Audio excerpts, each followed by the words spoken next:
Welcome back மக்களே. நான் உங்களின் எம்எச்ஐ. எல்லோரும் எப்படி இருக்கீங்க?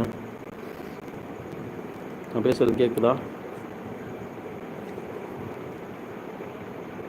Sanjay Kumar hi. Good news 2 good news. என்னடா இது, வெயில் கிடச்சதா இல்லையா? எம்எச்ஐ குட் நியூஸ்ன்றாரே. அதுக்கு முன்னாடி நான் சொல்லிடுறேன். வெல்கம் பேக் மக்களே, நான் உங்களின் எம்எச்ஐ. Live video பார்த்துருப்பீங்களா?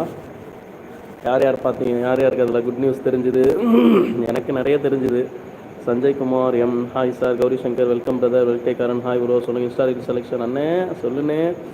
ராசாத்தி டே ஹாய். இந்துஜா எஸ் ஹாய் அண்ணா. Arun Pandi hi bro. Fail என்னாச்சு? அதை பற்றி சொல்ல தான் ப்ரோ வரேன். Today positive news. Ramya Prakash correct. இது இப்போ தான் உங்களுக்கு பாசிட்டிவ் நியூஸாக? பட் என்னுடைய 1 மாதம் 2-3 மாதத்துக்கு முன்னாடி உள்ள லைவெல்லாம் நான் தெளிவாக எக்ஸ்பிளைன் பண்ணியிருப்பேன்.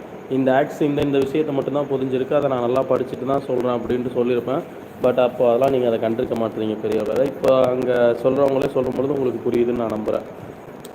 அருண் பாண்டி ரம்யா பிரகாஷோடைய பாசி. நாகராஜன் நெருப்பு பறக்குது. பிரசாந்த் என்ன ப்ரோ மொக்க வைக்கலாக இருப்பார் போலையே? இல்லை பிரசாந்த் கரெக்டான பாயிண்ட்டாக கரெக்டான நேரத்தில் தான் சொல்கிறாரு. மொக்க வைக்கல் மாதிரி தான் எனக்கு தெரியல. ஆப்போசிட்டில் உள்ளவங்க தான் இன்றைக்கி திணறின மாதிரி எனக்கு தெரிஞ்சுது. அதை நான் வாட்ச் பண்ணேன்.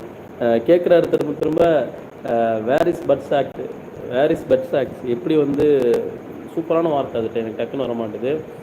டெபாசிட் எதில் பண்ணாங்க? எதில் டெபாசிட் பண்ணியிருக்காங்க? எதில் டெபாசிட் இன்ட்ரெஸ்ட் பேஸில் பண்ணியிருக்காங்களா? எதில் பண்ணியிருக்காங்க அப்படின்னு கேட்குறேன். அவரால் சொல்ல முடியல.